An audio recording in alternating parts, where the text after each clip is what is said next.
Es muy hermoso este salmo que Alex estaba compartiendo, porque nos da una esperanza de una historia que será una realidad muy pronto. Sin embargo, nosotros debemos saber que Dios tiene diferentes facetas en su ser. Y dentro de ese gran amor también vienen juicios. Juicios porque Dios se ha revelado al mundo, hemos visto su amor y su gracia, hemos visto su favor, su clemencia, su misericordia, pero todo el que rechace someterse a esta luz siempre se va a ver envuelto en circunstancias y problemas pues desastrosas y dolorosas. Es mayor la consecuencia del pecado, de la deshonestidad,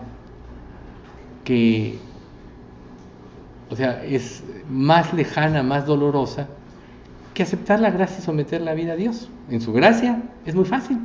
Si humillas delante de Dios, dependes de Él, derrama su gracia, su misericordia, y todo se empieza a armonizar en nuestra vida, con Dios, con nuestros semejantes, y la vida puede ser plena. Pero hacer caso omiso de lo que Dios dice o anteponer a Dios cosas que destruyan o puedan afectar esta relación también es muy, muy doloroso. Entonces, el principio 19 que vamos a ver hoy se llama: todo aquello a lo que nos aferremos, lo perderemos. Dios en Cristo nos ha dado todo. Nos ha hecho reyes, sacerdotes, hijos, embajadores. Nos dio el privilegio de proclamar ante el mundo su gloria, para que el mundo tenga luz, se regocije en esa luz y pueda la luz disipar las tinieblas en las que este mundo vive. Pero siempre, cuando nosotros acudimos a Cristo, pues Dios empieza a trabajar en nuestras vidas y hay un proceso de transformación. Podríamos decir que este proceso va a culminar con nuestra vida en este mundo y ya estaremos preparados después para recibir un cuerpo perfecto, reinar con Cristo, y todo lo que era el dolor y el sufrimiento quedará atrás. Pero mientras ese día llegue, vamos a enfrentar luchas, vamos a enfrentar ataques de Satanás, pero lo más difícil es enfrentarnos a nosotros mismos.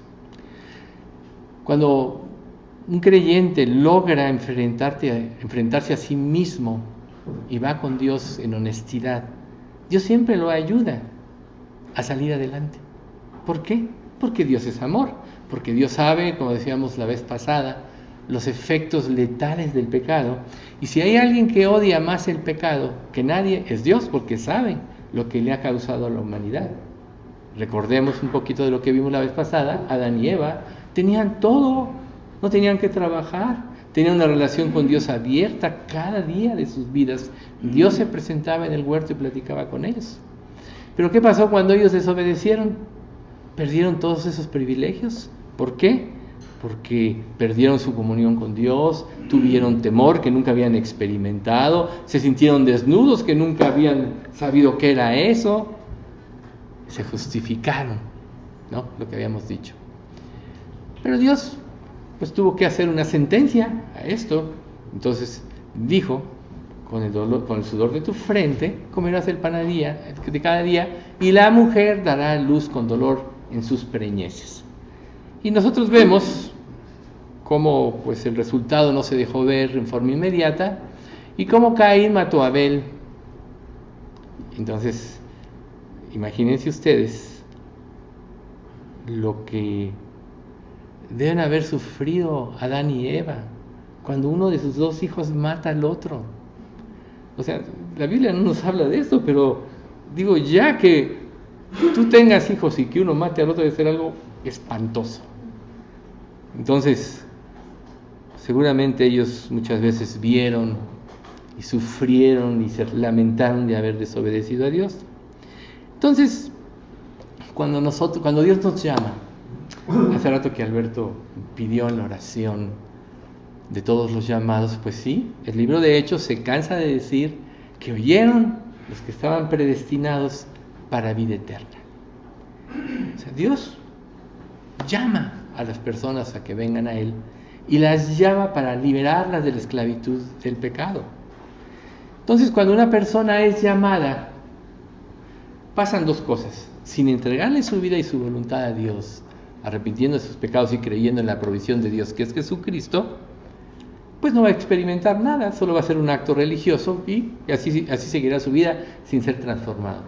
Pero cuando una persona verdaderamente va con Dios, se arrepiente y le entrega su vida a Dios, pues se convierte en hijo de Dios. Dios le da la mente de Cristo, un nuevo corazón, un nuevo espíritu y las obras que ha de llevar a cabo para andar con ellas. Entonces aquí es donde va a empezar luchas, porque todos de alguna manera en la vida, sin excepción, hemos tenido sustitutos de Dios. Puede ser una religión, puede ser una persona, una situación, pero no había esperanza. Pero una vez que conocemos a Dios, una vez que Dios se revela en nuestras vidas y nos da la luz para entender, entonces viene precisamente esta situación. O Dios reina, o ¿quién va a reinar?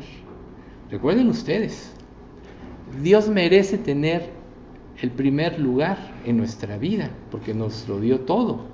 Nos dio la vida, la subsistencia, nos da el quebranto para arrepentirnos, nos concede el don de la fe para creer en Cristo y nos da la salvación, luego nos da obras para que andemos en ella. Todo le corresponde a Dios y toda la gloria a Dios.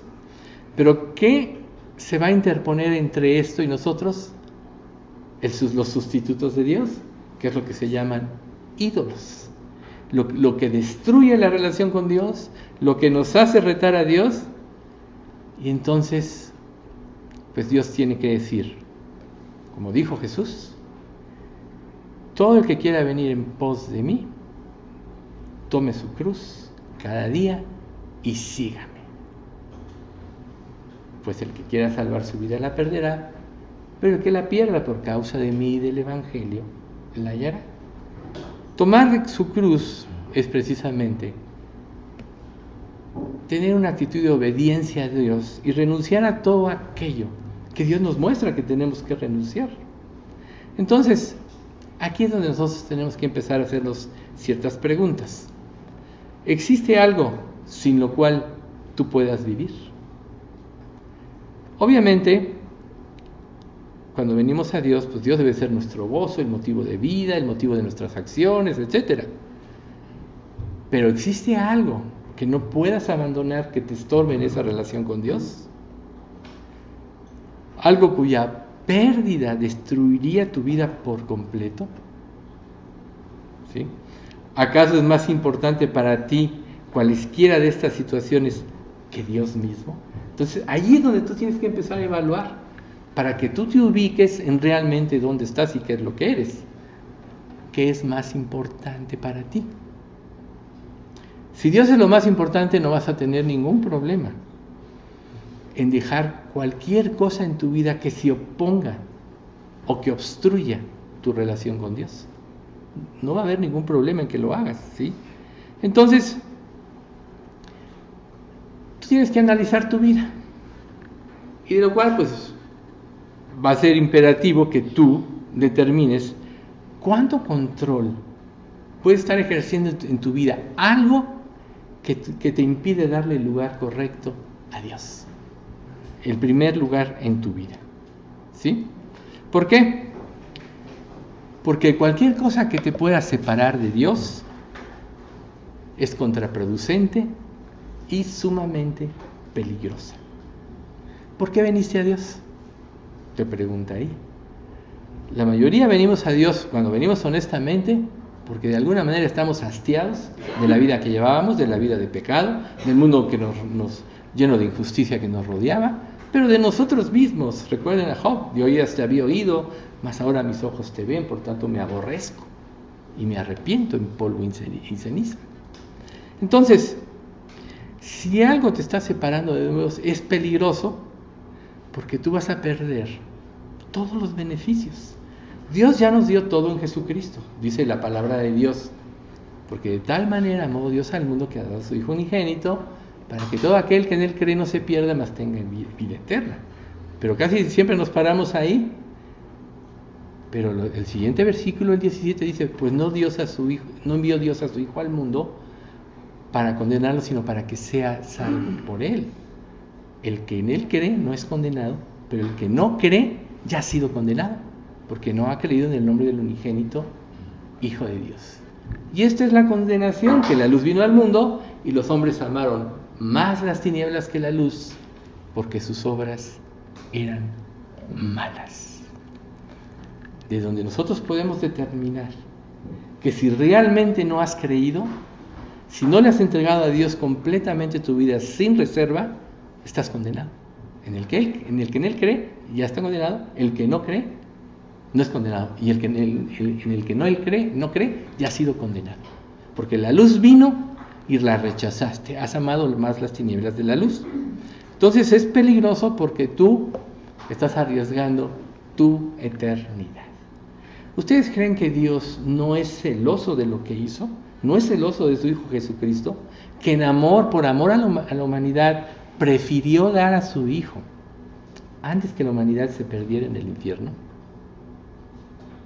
Por eso dice la Escritura: todo el que viola la ley de Moisés, por el testimonio de 2 o de 3 testigos, muere irremisiblemente.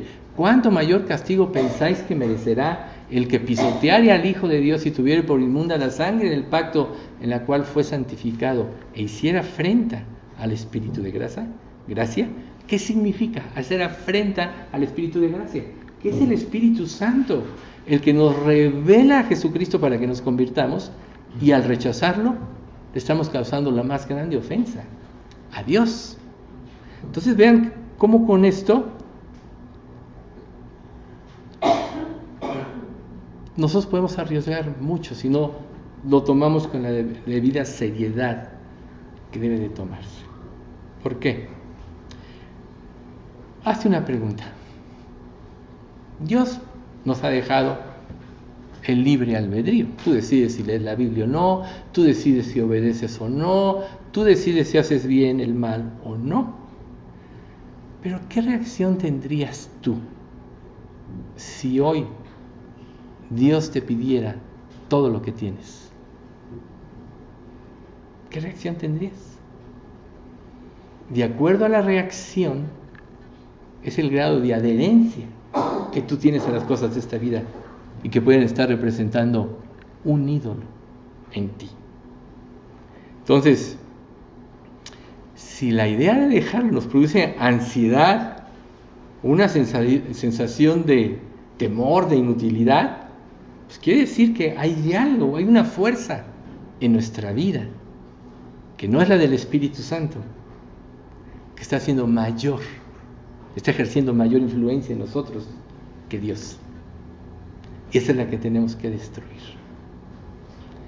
Nosotros vemos que la actitud en cualquier creyente debería ser honrarlo, confiar en Él, ¿sí? Y cualquier cosa que se oponga, pues desecharla, como va a pasar en un día futuro, que la gente va a decir a los ídolos: enmudece, callas, destrúyete.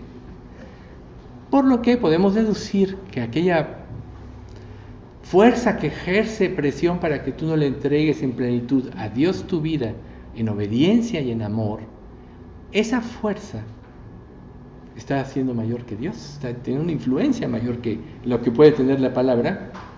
Eso es un ídolo. Y Dios no, dice la Escritura, que Dios no va a compartir su gloria con nadie.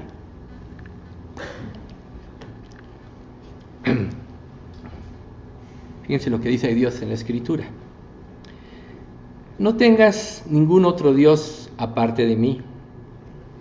No te hagas ninguna clase de ídolo, ni imagen de ninguna cosa que está en los cielos, en la tierra o en el mar, No te inclines a ellos ni les rindas culto, porque yo, el Señor tu Dios, soy celoso, quien no tolerará que entregues tu corazón a otros dioses. Extiendo los pecados de los padres sobre sus hijos. Toda la familia de los que me rechazan queda afectada, hasta los hijos de la tercera y la cuarta generación. Pero derramo amor inagotable por 1000 generaciones sobre los que me aman y obedecen mis mandamientos. Esto es el segundo mandamiento completito. Aquí a veces se reduce a no te harás dioses ajenos delante de mí. No, vean todo lo que Dios dice. No te inclines, soy Dios celoso. Las culpas van a recaer sobre los que violan. La familia, los hijos, se supone que es lo que más amaría a uno, ¿no? Ahí está. Pero también viene la promesa de las 1000 generaciones aquí también. Esta es la versión NTV. 1000 generaciones. O sea, tan solo hace este comparativo de la maldición de 3 generaciones, que lógico, se va a ir multiplicando, porque si tu hijo hace lo mismo, son 3 generaciones, y así. Pero la bendición de 1000 aquí a 3 no tiene comparativo. Y nos puede dar una idea de lo que Dios quiere darnos. Nos puede dar una idea de el gran amor que Dios quiere derramar en nosotros. Y esa es precisamente la base de esta enseñanza, de que a todo lo que nosotros nos aferremos, lo perderemos. A todo lo que nosotros nos aferremos, lo perderemos, que es el título de esta enseñanza 19ª. Entonces vamos a ver nosotros, pues el ejemplo que tenemos en la palabra de Dios, de qué le sucedió a Israel y qué es lo que Dios piensa. ¿Por qué es tan importante saber lo que Dios piensa? Porque Dios es el mismo ayer, hoy y mañana. A veces tú puedes en tu mente razonar, bueno, Dios me puede dar permiso de esto, Dios no es tan severo. Todo eso es justificación ante el pecado. Dios quiere que mates al pecado, que lo destruyas, que lo abandones. Si tú lo consientes, entonces estás en plena y franca rebeldía contra el Dios que te ama. No te equivoques de eso. Entonces,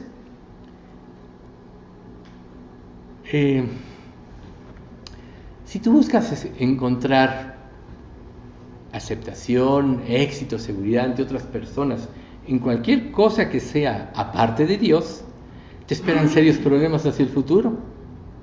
A veces nosotros, cuando jugamos con el pecado, pensamos que no van a venir consecuencias, o pues quizá vengan muchos años después.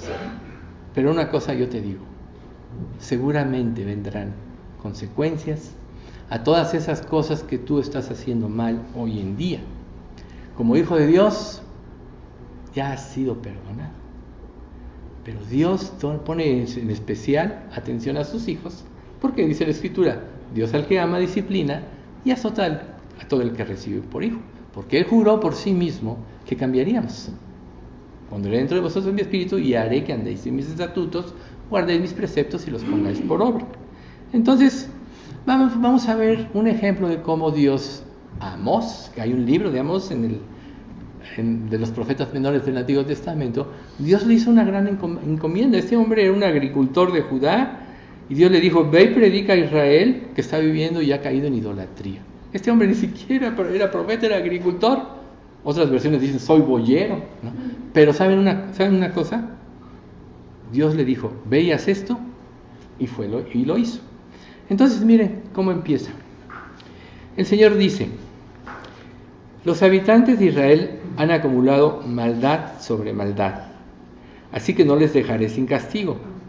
Ellos han pisoteado la justicia al aceptar sobornos, pues vendieron a la esclavitud al justo y al pobre lo declararon culpable a cambio de un par de zapatos. Pisotean los derechos de los pobres en el polvo y son injustos con los humildes. Padre e hijo tienen relaciones sexuales con la misma mujer, enlodando así la honorable fama de mi nombre. Sobre cualquier altar se acuestan sobre la ropa que los pobres tuvieron que dejar empeñadas, y en el templo de sus dioses beben vino adquirido con el cobro de multas injustas. Ahí está el primer reproche de Dios. Israel, Dios lo formó de la descendencia de un hombre que creyó, Abraham, Isaac y Jacob. Y su intención era precisamente dar a conocer al mundo a Dios. Por eso es una nación tan especial con Dios. Sin embargo, ¿qué sucedió con esta nación? Ellos fueron prosperados, bendecidos, hicieron un ídolo de lo que tenían y hicieron a un lado a Dios. Empezaron a vivir una vida injusta y no pararon. Por eso fue que su pecado fue grave, en extremo ante el Señor. ¿Sí? Ellos habían puesto su confianza en la maldad y esto trajo como consecuencia esta reacción. Dios es justo. Si alguien reacciona ante la injusticia es Dios. Si a veces Él espera con nosotros para no traer consecuencias inmediatas, aunque la primera consecuencia que que tenemos cuando pecamos es perder la paz y la comunión con Dios, como le pasó a Adán y Eva, las consecuencias van a venir tarde o temprano y Él quiere evitarlas y por eso nos advierte. Entonces fíjese lo que dice Dios. ¿Cuánto van a sufrir aquellos que viven tan tranquilos en Jerusalén? ¿Cuánto van a sufrir aquellos que viven tan seguros en Samaria? ¿Cuánto van a sufrir aquellos que se creen los más importantes del país, a quienes acuden los israelitas en busca de ayuda? Vayan de visita a Calné y vean lo que sucedió allí. Luego vayan a la gran Hamat y también a Gat, en la tierra de los filisteos. En un tiempo fueron mejores y mayores que ustedes, pero mírenlas en lo que han quedado convertidas ahora. ¿Ustedes creen que pueden evitar el castigo que les he preparado? Pero al contrario, con sus malos hechos lo están acercando. Ustedes solo les interesa dormir sobre camas lujosas, recostarse sobre sofás muy cómodos y comer en sus fiestas corderos y terneros de la mejor calidad. Les gusta cantar en las fiestas alegres, acompañándonos de arpa y dársela de ser tan buenos músicos como lo fue el rey David. Les encanta beber vino en grandes cantidades y perfumarse con ungüentos aromáticos, pero no les importa el estado desastroso del país. Por eso ustedes serán los primeros en ser llevados como esclavos a otro país y ya no podrán disfrutar más de sus fiestas placenteras. El Señor, el Dios Todopoderoso, ha jurado por su propia gran fama: yo desprecio el orgullo y la vanidad de Israel y odio sus hermosos palacios, por eso entregaré esta ciudad a sus enemigos. Sí, la entregaré con todo lo que hay en ella. ¿Dios ha cambiado? Dios no ha cambiado. Dios por un lado nos ofrece todo en Cristo, pero por otro lado nos dice: si tú rechazas, un día vas a perder todos los beneficios de mi amor, vas a sufrir las consecuencias del pecado. Y pregúntenme, ¿esto quebrantó a Israel? ¿No lo quebrantó? ¿No lo quebrantó? Si Israel se hubiera quebrantado, cada vez que Dios lo exaltaba, Israel se hubiera consolidado como la nación del mundo, y ahora todo el mundo iría a Israel, como seguramente va a pasar en el milenio, cuando sea restablecida, para buscar al Dios vivo y verdadero, porque Dios transformó esa sociedad, porque Dios la llenó de prosperidad. A veces Dios nos da cosas, pero son para su gloria, para que nosotros seamos un testimonio al mundo de que Dios está a favor de los que le aman y guardan sus mandamientos. Entonces, esa insensibilidad y falta de quebranto que tuvieron de corazón y continuaron en las maldades irritó mucho a Dios. Entonces miren lo que Dios dice: a ustedes solo les interesa, estoy repitiendo lo que ya leí, dormir en camas lujosas, recostarse sobre sofás cómodos y comer en las fiestas corderos y terneros de la mejor calidad, les gusta cantar, etcétera. Ven ustedes, les reprocha. ¿Y dónde está el quebrantamiento? Todo creyente verdadero, cada día se va a quebrantar delante de Dios, tan solo al leer la Escritura. Si la lee con atención, si la lee con cuidado, porque se va a dar cuenta de que Dios es un Dios puro y santo y nosotros no lo somos. El quebranto sana el corazón porque destruye el orgullo. El orgullo es lo que nos lleva a desafiar a Dios y lo que nos lleva a rechazarlo, a menospreciarlo, a ser soberbios en cuanto a lo que Dios dice. Entonces Dios sigue declarando, perdón que hoy les lea más, pero es tan importante que conozcamos lo que Dios dice tal cual. ¿En qué pasaje estás, ¿Perdón? ¿En qué pasaje está? En el anterior es Amós 6 del 1 al 8. Ahorita vamos a ver Ezequiel 34 del 2 al 4. Hijo de hombre, profetiza contra los pastores, los líderes de Israel. Dales este mensaje de parte del Señor soberano. ¿Qué aflicción les espera a ustedes, pastores, que se alimentan a sí mismos en lugar de alimentar a los rebaños? ¿Acaso los pastores no deben alimentar a sus ovejas?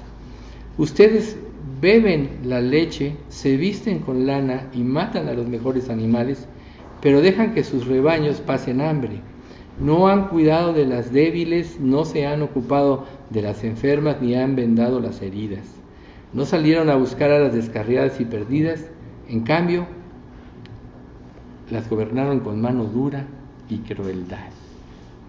Aquí nosotros estamos viendo mucho de lo que pasa en el cristianismo actualmente, que es muy difícil que la gente se interese en los demás, sobre todo quien debería interesarse más, porque Dios a todos nos da una responsabilidad, pero bueno, yo veo que aquí en nuestra iglesia hay un interés de unos por otros y esto ayuda, pero eso tampoco quiere decir que seamos perfectos. Lo que nosotros tenemos que saber es que Dios se interesa por nosotros y quien se identifica con Dios naturalmente se va a interesar por los demás. Y es precisamente donde estaremos cumpliendo la ley de Dios, donde estaremos cumpliendo el llamado de Dios. Pero cuando una persona abusa, la Biblia dice que Dios abomina a los abusadores, ¿sí? A los escarnecedores. ¿Por qué una persona escarnece? Porque a base de la opresión obtiene resultados en personas que no resisten la opresión. Entonces vemos a los falsos líderes amenazar a las ovejas, castigarlas, etcétera, y ¿saben qué? No están usando la fuerza del Espíritu Santo. O, por otro lado, vemos el otro extremo, mensajes demasiado leves, mensajes que motiven sus emociones y no causan convicción para arrepentimiento. Pero si Dios habla de esta manera, de cómo se indigna ante la injusticia, dice, ¿no habrá de castigar todas las conductas malvadas? Claro que sí. Y el juicio comienza por la casa de Dios. ¿Qué es lo que Dios espera de un hijo? Que Cristo sea formado en él, que sea como Cristo, que aprenda a actuar como dice la Biblia. ¿Qué pasa cuando un hijo de Dios no hace esto? Entonces Dios tiene que, por su promesa, traer los medios correctivos. Miren lo que dice el Salmo 10 del 2 al 4. Ven y llama a cuentas a los hombres altivos y malvados que se encarnizan persiguiendo a los pobres. Derrama sobre estos malvados el mal que para otros planeaban. Estos hombres se vanaglorian de todos sus malos deseos, injurian a Dios y felicitan al ambicioso. Estos malvados, tan orgullosos y altivos, parecen creer que Dios ha muerto, no se les ocurre siquiera buscarlo. Entonces aquí la pregunta es, en tus problemas y en tus aflicciones, ¿qué tanto buscas a Dios? ¿Tratas de determinar soluciones por ti mismo o vas con Dios? Cuando las personas empiezan a dejar de buscar a Dios, eso significa que ya hay algo que se están anteponiendo a su relación con Dios y es lo que se llama ídolo. Y entonces recuerden el título de esto: nada que se oponga a Dios va a perdurar. Dios va a tener que destruir todo aquello.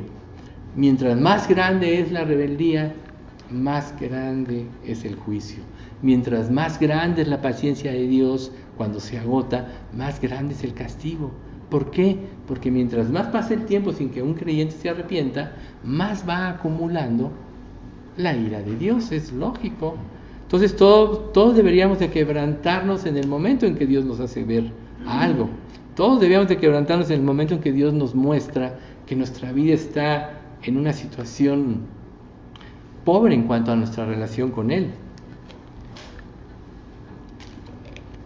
Si Dios no tomara acción en este tipo de cosas, entonces no podríamos confiar en Dios. Pero como Dios es fiel, Él tiene que tomar acción, ¿sí? Entonces volvemos a Amós 6:7 que dice: por eso ustedes serán los primeros en ser llevados como esclavos a otro país. O sea, el cautiverio de Israel fue una realidad. A veces la Biblia no nos dice cuánto tiempo pasó de cuando Dios empezó a determinar juicios a Israel hasta el momento de la cautividad, pero sí fue mucho tiempo, fueron cientos de años. Cuando Moisés en el diluvio, no en el diluvio, empezó a construir el arca antes del diluvio, tardó más de 100 años en construirla. Todo ese tiempo fue el tiempo de advertencia de Dios: va a venir un juicio, pero el día que llegó, los que no creyeron ya no tuvieron oportunidad. Solo los que subieron al arca. Por eso es que el arca, hablando de tipos de Cristo, el arca de Noé es un tipo de Cristo. Solo los que subieron en el arca se salvaron del juicio de Dios, menos ustedes. Entonces, los israelitas estaban muy embelesados con su prosperidad, tanto que se olvidaron de Dios. Y entonces Dios vuelve a decirle en Oseas 10 del 1 al 3: cuán próspero es Israel, es como una vid frondosa y llena de fruto. Pero cuanta más riqueza yo le doy, más altares construye para sus dioses paganos. Cuanto más ricas son las cosechas que yo le doy, tanto más hermosas son las estatuas y las imágenes que construye para ellos. Los israelitas tienen un corazón dividido, pues pretenden amar a Dios y a sus ídolos al mismo tiempo, pero ese es un gravísimo error. Por él tendrán que pagar. El Señor destruirá sus altares paganos, volverá añicos las imágenes de sus ídolos. Entonces dirán: nosotros abandonamos al Señor, por eso Él nos quitó nuestro rey. Pero ¿de qué nos serviría tener rey? Nada podría ser para ayudarnos. Se volvieron orgullosos, desafiaron a Dios. La opulencia de sus victorias militares los hizo confiar en sí mismos. Cuando tenían ejemplos como el día que David hizo el censo. ¿Por qué David? ¿Por qué fue el pecado de David? Quería saber cuántos guerreros activos podía haber en Israel. ¿Para qué? Para confiar en el ejército que él tenía y dejar de confiar en Dios. Por eso es que esa orden fue abominable a Dios, y por eso Dios trajo un juicio, que bueno, vemos que este juicio paró cuando David se arrepintió. Dios dice: yo no quiero la muerte del impío, sino que se arrepienta de sus malos caminos. Es lo que Dios quiere. Y si tú estás sentado aquí hoy y después de ver la primera parte del Salmo donde empiezas a vislumbrar las glorias del Rey perfecto, de cómo será, también tienes que saber que en tu vida tiene que establecerse la justicia de Dios, y esta solo se va a manifestar creyendo y dependiendo de Él cada día. Entonces, Israel se volvió orgulloso y opulento, y por eso es que Dios los llamó al arrepentimiento. Pero rehusaron obedecer sus mandamientos o acogerlo de nuevo en sus vidas. ¿Por qué rehusaron? ¿Por qué Dios no les mandó un profeta? Les mandó decenas de profetas para exhortarles. Y Jesús dijo: a unos matarán, les mando profetas y apóstoles, a otros desecharán, etc. Les mandó al mismo Mesías, a su hijo. Hasta les cuenta la parábola de los 2 labradores malvados. Les anticipa: ustedes van a matar al hijo. Ya lo sabía Jesús. Por eso dijo: yo pongo mi vida, nadie me la quita. Ya lo sabía. Dios ya sabe todo lo que va a pasar. Pero ¿por qué no se arrepintieron? ¿Por qué una persona, cuando es exhortada a Dios, por Dios, no se arrepiente? ¿Saben qué? Porque no está dispuesta a dejar los ídolos. porque ya han ejercido una presión en él más fuerte que de lo que Dios pudiera hacer. Por eso se llama ídolo, sustituto de Dios. Y miren, yo sé que no es agradable oír esto, pero así como Dios nos habla de amor, también Dios nos tiene que enfrentar para que seamos sanos. ¿Qué le dijo Pablo a Tito de los cretenses? Estos son glotones, malas bestias y ociosos. Repréndelos duramente para que sean sanos en la fe. Todos necesitamos aliento, es verdad. Pero por otro lado, nosotros también requerimos de la reprensión de Dios para que tomemos conciencia de que puede estar estorbando nuestra relación con Él. Y cualquier cosa que impida una relación creciente entre nosotros y Dios, eso es un ídolo. Puede ser una persona, una situación, pueden ser muchas otras cosas, pero lo que sea que tienda a sustituir a Dios, eso es ídolo.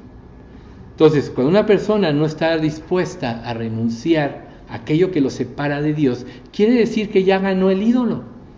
¿Que entonces qué tiene que hacer Dios? Destruirlo. Destruirlo.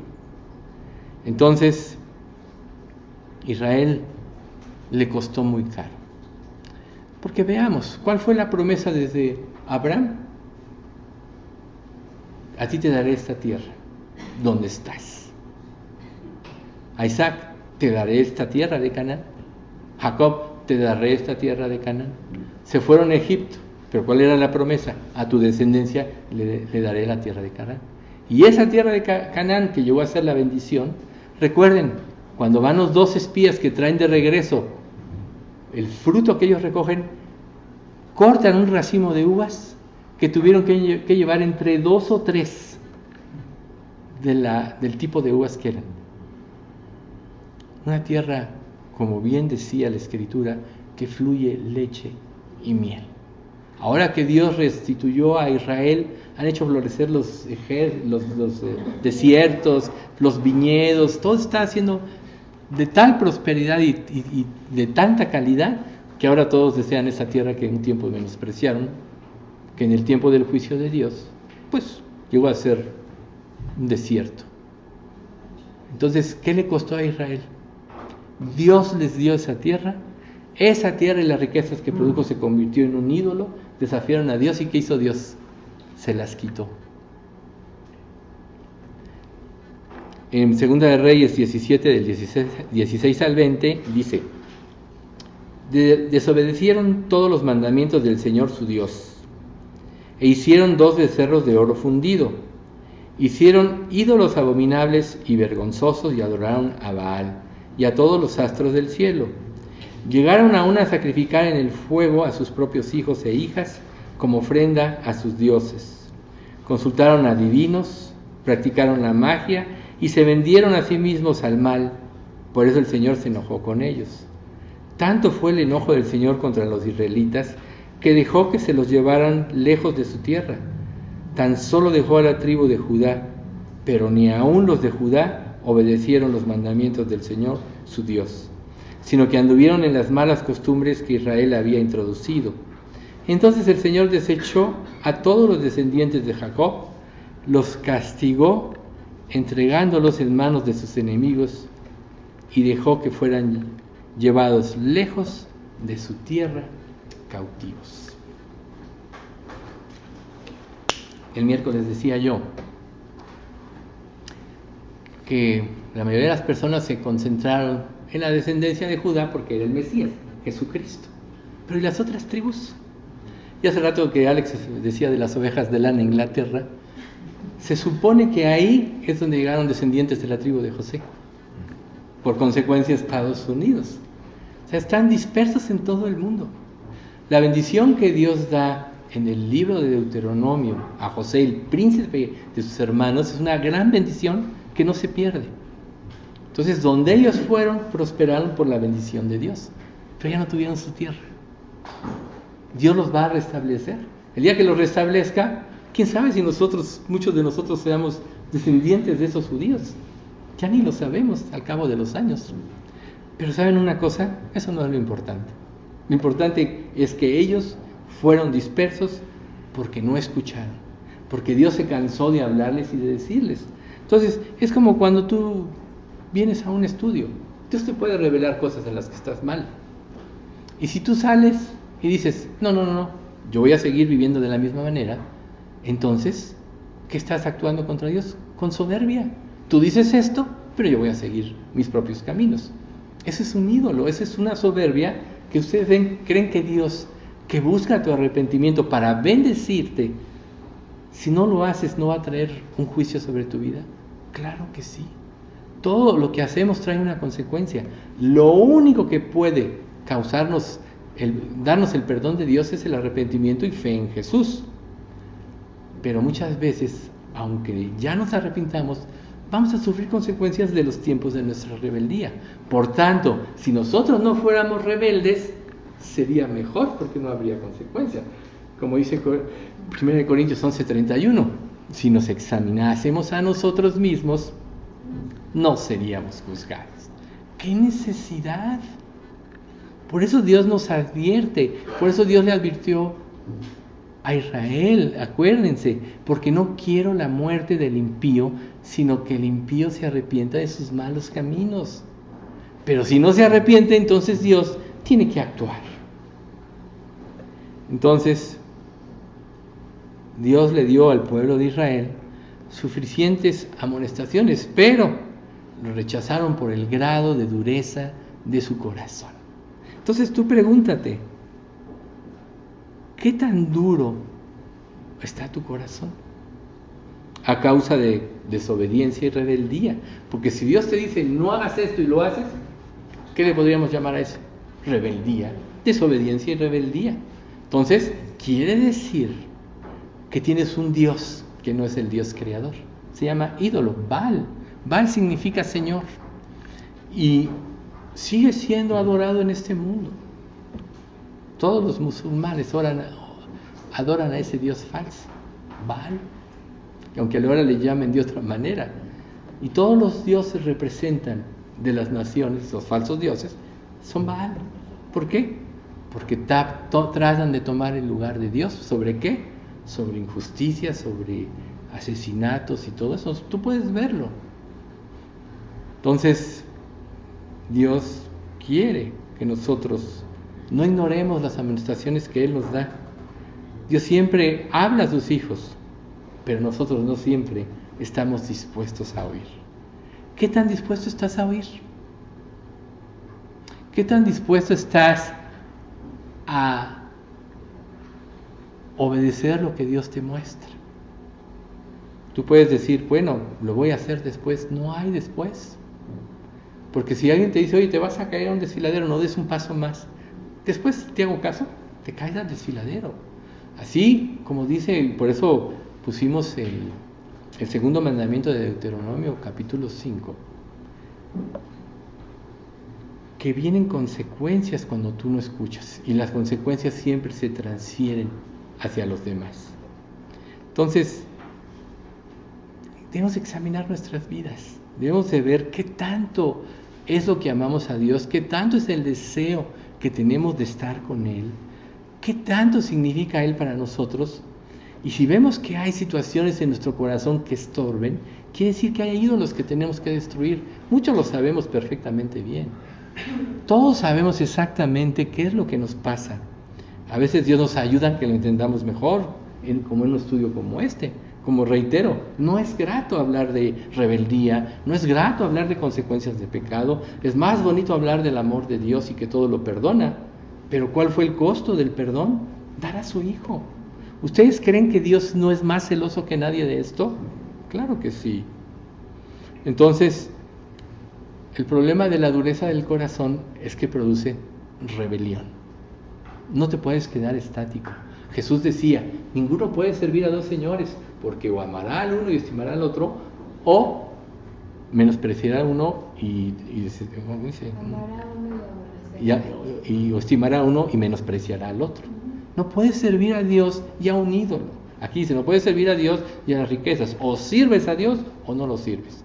Tanto que Jesús dijo, el que no es conmigo, contra mí es. El que conmigo no recoge, desparrama.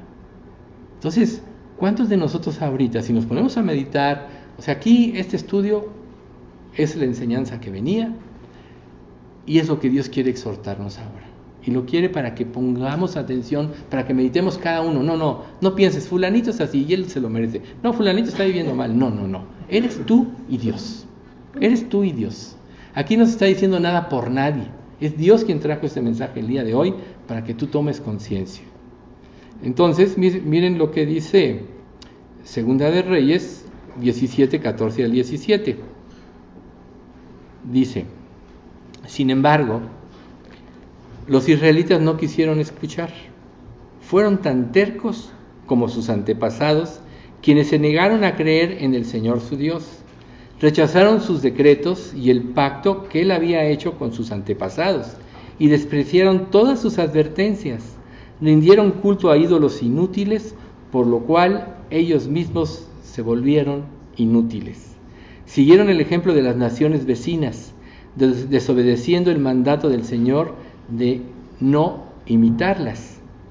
Los israelitas rechazaron todos los mandatos del Señor su Dios e hicieron 2 becerros de metal, levantaron un poste dedicado a la diosa Acera y rindieron culto a Baal y veneraron a todas las fuerzas del cielo.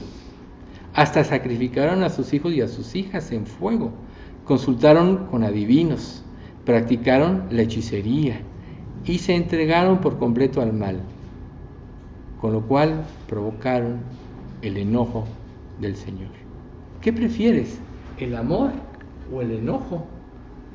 ¿La misericordia o el juicio? La misma Escritura dice, y la misericordia triunfa sobre el juicio. Es más grande la misericordia de Dios que todos nuestros pecados. Pero cuando nosotros nos rebelamos ante Dios y se acaba la paciencia de Dios, tiene que venir un juicio. Recuerden, no sé si lo mencionaba la vez pasada, creo que sí, la mujer adúltera, no fue el miércoles, la mujer adúltera. Todos llegan a acusarla. Ya sabemos que Jesús estaba escribiendo: Señor, esta mujer fue sorprendida en el acto mismo del adulterio y la ley de Moisés dice que tenemos que apedrearla. Y Jesús siguió inscribiendo, pero como le insistieron, se levantó y les dijo: el que de ustedes esté sin pecado, que arroje la primera piedra. Y como ya sabemos, cada uno, desde el mayor hasta el menor, por su conciencia, se fue alejando y nadie la condenó. ¿Pero qué le dijo Jesús a la mujer? ¿Ninguno te condenó? No, Señor, ni yo tampoco te condeno. Pero ahí está la frase importante: ve y no peques más. Cuando Dios nos perdona nuestros pecados, es para que la gratitud por lo que Él hizo por nosotros en la cruz sea tan grande que nos impida el pecado. Recuerden lo que dice 2 Corintios 5, 14: el amor de Cristo nos constriñe, pensando esto, que si uno murió por todos, luego todos murieron, y por todos murió para que los que viven ya no vivan para sí mismos, sino para aquel que murió y resucitó por ellos. Eso es lo que Dios espera de cada creyente, que la fuerza del amor de Dios nos haga tener desdén por el pecado, la maldad, y nos haga tener temor de separarnos de Dios. Nosotros vemos tristemente que Israel no hizo caso y perdieron todo. De tener ejércitos de 1 millón de gentes o más, y de las cuentas que luego tenían hasta 1.200.000 llegó de todas las tribus de Israel, llegó un día en que no tenían, que les dice el rey asirio: les voy a prestar 100 caballos a ver si tienen jinetes para montarlos. Se habían reducido a nada y no entendieron, se hicieron chiquitos, fueron robados, fueron prosperados. ¿Por qué? Por desobediencia a Dios. Entonces, si no han venido consecuencias de tu rebeldía, es tiempo de arrepentimiento. Quiere decir que todavía está la misericordia de Dios tras de ti o en ti. Pero si se acaba la misericordia de Dios porque no vas a cambiar, porque Dios sí sabe lo que va a pasar en un futuro, entonces Él tiene que traer medios correctivos donde vas a tener dolor y sufrimiento. Lo más triste es que todo lo que nosotros podemos dejar por amor a Cristo, y lo que le pasó a Israel, a la larga iba a ir, porque iba en contra de su santidad, a la larga iba a ser en contra de ellos. ¿Sí? Lo que no quisieron perder por seguir a Dios, de todos modos lo tuvieron que perder, ¿no? Y ahí les va en la versión NBD, que les dije hace ratito. El que se afana por salvar su vida, la perderá. Pero los que pierden su vida por mi causa y por la causa del Evangelio, la salvarán. Marcos 8, 35, 36, en la versión NBD. Entonces, ¿qué sucedió con todo aquello a lo que se aferraron los israelitas? Se convirtió en cenizas, en nada. ¿Qué sucedió a aquella gloria que tenían y de las cosas que se gozaban? Nosotros sabemos que el reinado de Salomón, que el reinado de Salomón fue un tiempo de paz, por eso era pacífico, hubo paz. Aún los posibles enemigos de Israel decían, no, yo no me meto con este porque es tan inteligente que no vamos contra él, no podemos ir contra él. Hubo paz, pero ¿qué pasó con Salomón mismo? No obedeció todo lo que Dios decía. Si ustedes ven, cuando Dios habla en el libro de Números y de Deuteronomio de lo que debe ser un rey de Israel, dice, no tiene que tomar más de 2 mujeres, no tiene que tomar tierras de los demás, no tiene que hacer esto, el otro y aquello, y fue lo que hicieron la mayoría de los reyes. ¿Y cuál fue la consecuencia de ello? El desastre a la larga. Tú no puedes pensar que no va a venir el desastre si estás en desobediencia. Entonces, Segunda de Reyes 17:20 dice, entonces el Señor desechó a todos los descendientes de Jacob, los castigó entregándolos en manos de sus enemigos y dejó que fueran llevados lejos de su tierra. Entonces, hubo muchos profetas que les advirtieron, que los amonestaron, que lloraron, ¿no? Ellos asesinaron a unos, encarcelaron a otros, mataron a otros. Entonces, vino el juicio. Amós dice, Amós 3:7, claro que no pasa nada al azar. Dios, el Señor, antes de hacer algo, primero se los comunica a sus siervos los profetas, para que estos a su vez le adviertan a su pueblo. ¿Quién sabe si tú no estás siendo advertido ahorita como último acto de misericordia de Dios, que dejes cualquier cosa que estorbe tu relación con Dios? Dios es más grande que cualquier cosa. Dios es el dueño del universo, es el dueño de todas las cosas, y Él da a quien Él quiere. Te puede dar muchas riquezas como se las dio a Israel, pero Él quiere que todo lo que Él nos da y todo lo que Él nos bendice se convierta en gratitud hacia Él, que le dé gloria. Cuando lo que Él nos da lo hacemos un ídolo de ello, pues entonces surte un efecto contrario y Dios lo va a quitar, es lógico. ¿Por qué? Porque Dios no compartirá su gloria con nadie, menos con ningún falso Dios o con un ídolo. Dios merece toda la gloria. Entonces, en estos estudios, por ejemplo, ¿cuántas veces no has sido tú advertido de cosas así? Y si has sido advertido y has persistido en esto, entonces solo espera un juicio, una disciplina si realmente eres hijo de Dios. Pero el objetivo de la advertencia no es que Dios te quiera castigar, por eso te advierte, es que cambies y corrijas. Ese es el motivo de la advertencia. Ojalá hoy saliéramos todos de aquí con esa convicción de arreglar lo que no puede estar mal en nuestras vidas, que cambiemos y corrijamos. Ese es el objetivo de esta exhortación. Sabemos que Dios va a castigar en el infierno. Si Él quisiera castigar, no manda a su Hijo y ya ni existiría la humanidad siquiera. A lo mejor con Adán y Eva dice, vámonos, ¿no? Aquí se acabó este proyecto porque estuvo mal, pero no. Dios tenía un proyecto para la humanidad y de este proyecto van a salir millones de personas que vamos a poder estar con Jesús eternamente en los cielos. ¿No deberíamos tener gratitud por lo que Él nos promete? Pero eso sí, debes de saber con mucha claridad. Si algo a lo que te estás aferrando es más fuerte que Dios, quizá ni siquiera seas salvo. Mejor reconsidera, recapacita. Porque cuando eres salvo, Dios te cambia la mente y te cambia el corazón. Además te da la mente de Cristo para que tú aprendas a través de lo que lees en la Escritura a pensar como Él y a actuar con Él. Jesús nunca actuó por sí mismo. Les voy a repetir Juan 5:30, que lo decimos muy seguido. No puedo yo hacer nada por mí mismo, según oigo, así juzgo. Mi juicio es verdadero porque no busco mi voluntad, sino la del que me envió, la del Padre. Todo verdadero creyente identificado con Cristo debe vivir de esta manera. no debe de buscar su voluntad, sino la de Dios. Si lo que te interesa es tu voluntad y eres hijo de Dios, estás en rebeldía y estás expuesto a una gran disciplina. Si ni siquiera disiernes eso, pues ok, te espera el infierno cuando te mueras. Entonces, ¿cómo sales de un estudio cuando oyes algo que te enfrenta? ¿Sales quebrantado y quieres arrepentirte? ¿O dices, no, seguiré haciendo yo lo mismo? Él dice esto, pero yo voy a seguir haciendo lo mismo. Bueno, eso quiere decir que eres rebelde y contradictor. Porque si tú oyes la verdad de la palabra, y por eso leemos los versículos y vemos lo que Dios piensa, y sigues saliendo con tu mismo pensamiento, eres rebelde.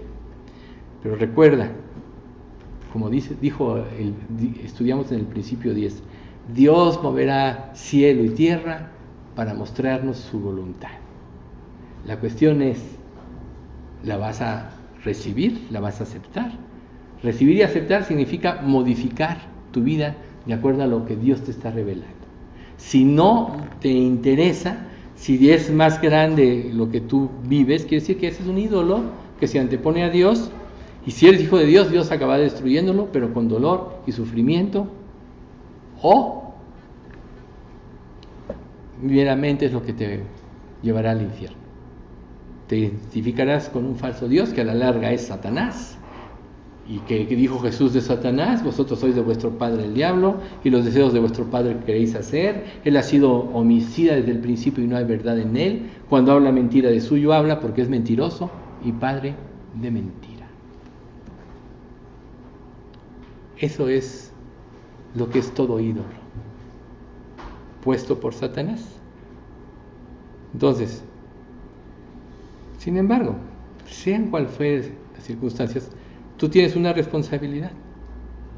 ¿Qué reacción vas a tomar? Dios quiere que confíes en Él. Y dice, todo el que cree en mí tendrá vida. Si confías en Él, tendrás vida y serás liberado de la esclavitud del pecado. Pero si no confías en Él, ¿sabes qué? Sufrirás las consecuencias. Si existe algo más grande que Dios en tu vida, Dios, yo creo que ya te lo ha hecho ver. Y a lo mejor no te agrada. El grado de molestia que sientas ante una exhortación como esta es el grado de dureza de corazón o la grandeza del ídolo que tú tienes. ¿Cómo estás respondiendo? ¿Sí? Si existe algo a lo que tú le puedas rendir más honores que a Dios, eso también es un ídolo. Eso le pasó a Israel y tuvo que pagar por su rebeldía. Ahí tenemos la historia. La historia no puede mentir. Todavía ahorita que tienen no ha regresado toda la nación de Israel, pero tienen su tierra. ¿Cómo viven? Dios los ha prosperado, es verdad, han crecido en ciencia y todo, pero viven con temor. Viven con temor cada día. No pueden estar en paz. ¿Y les vienen guerras? Claro que sí. Hasta el momento en que Dios diga, bastante te he castigado, te voy a restaurar. Y eso va a ser al final de la tribulación. Entonces, Dios quiere ser el rey de tu vida. Si tú realmente le entregaste tu vida, la Escritura dice en Romanos 6, 19 y 20, ¿o no sabéis que sois templo del Espíritu Santo, el cual está en vosotros, el cual tenéis de Dios y que no sois vuestros? Glorificad pues a Dios en vuestro cuerpo y en vuestro espíritu, los cuales son de Dios. Si tú le entregaste tu vida a Cristo, no te pertenece.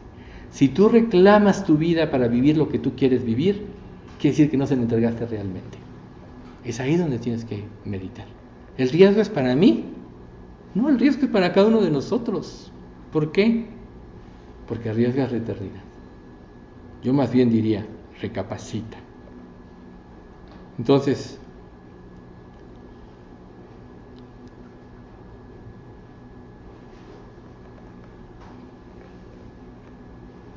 nadie puede honrar a Dios teniendo un corazón dividido.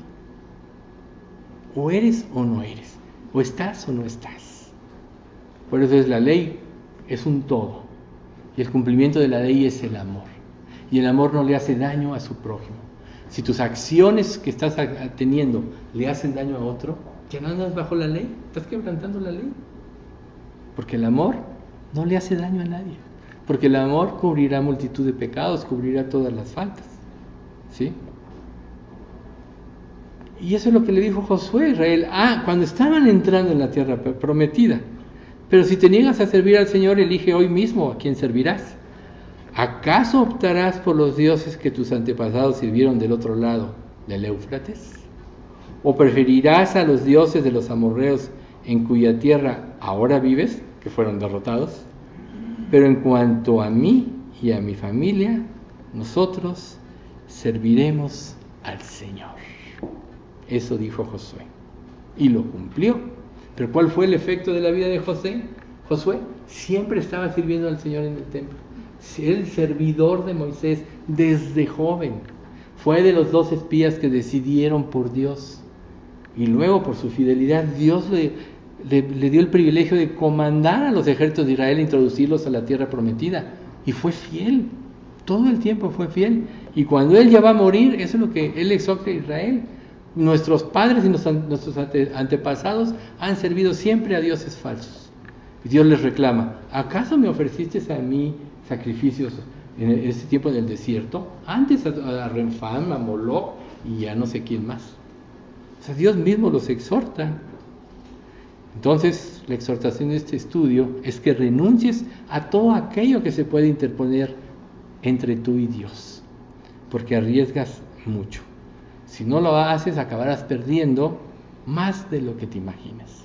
Las consecuencias del pecado van más allá de lo que nos imaginamos. Entonces, Dios te pide abandonar todo por causa de Él. Y si Dios te pide, puedes tener la plena certeza de que tiene algo mejor para ti, porque es Dios. Dios tiene lo mejor para nosotros. Y podemos concluir con este versículo, en la versión NBD, 1 Corintios 2:9. Eso es lo que las Escrituras dicen. Ningún mortal ha visto, ni oído, ni imaginado las maravillas que Dios tiene preparadas para los que aman al Señor. Nadie se puede imaginar lo que viene después a los que decidan por Dios. No tenemos ni idea, nada de lo que este mundo concibe, ni las cosas más preciosas, ni la vanagloria de esta vida, se puede comparar a lo que viene adelante. Pero es por fe, Dios te lo dice. Nadie se puede imaginar. O sea que cuando Dios te pide dejar algo, es porque siempre te va a dar algo mejor. Aquello que pierdas, vas a ganar mucho más. Pero si te aferras a eso, entonces pagarás las consecuencias. Porque todo lo que sustituye a Dios es ídolo, es idolatría. Y la idolatría, como lo vemos en Israel, Dios no perdonó a su pueblo. Y hablando de lo que mencionaron de los olivos arraigados, o sea, si Dios no perdonó a la rama verdadera, tú que has sido injertado, tampoco te perdonará si te pones con soberbia. O sea, Dios no tolera el pecado, pero dio la solución más grande. Fue tan grande su intolerancia al pecado que prefirió dar a su Hijo lo que más amaba a Él para que nos redimiera. Eso prefirió Dios hacer. ¿Vas a menospreciar esto? ¿Va a ser más grande un ídolo lo que hizo Dios por ti para que te salvaras? Si es más grande, reitero, o no eres salvo, o de plano te has dejado de llevar a tal grado que estás en el punto de un juicio. Padre Santo, te queremos dar gracias por este estudio y darte gracias, Señor, porque tú eres más grande que todos y que esta cuestión de los ídolos en nuestra vida, si la han dominado, es porque son más fuertes que nosotros, pero no más fuertes que tú. Tú eres por sobre todos y por todo. Esa es una de tus características, parte de tu carácter. Así que te pedimos, Padre, que si estamos en esa debilidad que nos impida dejar un ídolo, que tú nos des la fuerza para poder abandonarlo. Sabemos, Padre, que solo tú mereces la gloria y tú no vas a compartirla con nadie, por tanto tú no puedes compartir en nuestros corazones la gloria con ningún ídolo, así que destruye, Padre, te pedimos, cualquier circunstancia o situación que haya podido tomar un lugar mayor que el que tú mereces y de lo que tú eres. Gracias por ser nuestro Dios, gracias por gobernar toda la creación, gracias por haber fijado un plan de redención a la humanidad. Gracias, Padre, por habernos llamado al arrepentimiento. Y Señor, tú que conoces los corazones y sabes quién aquí en esta iglesia es salvo y quién no. Te pedimos, Padre, que a los que somos salvos nos alientes y nos des la fuerza para dejar atrás esa vida de pecado e ir delante a una vida de consagración y santidad. Y a los que no, Padre, dales convicción de pecado, de arrepentimiento, para llevarlos al arrepentimiento, y darles la fe para creer en Jesús. Destruye, Padre, te pedimos todo lo que se anteponga a ti, que impida la salvación verdadera. Guárdanos en este domingo, te pedimos todo esto en el nombre de nuestro Señor Jesucristo. Amén.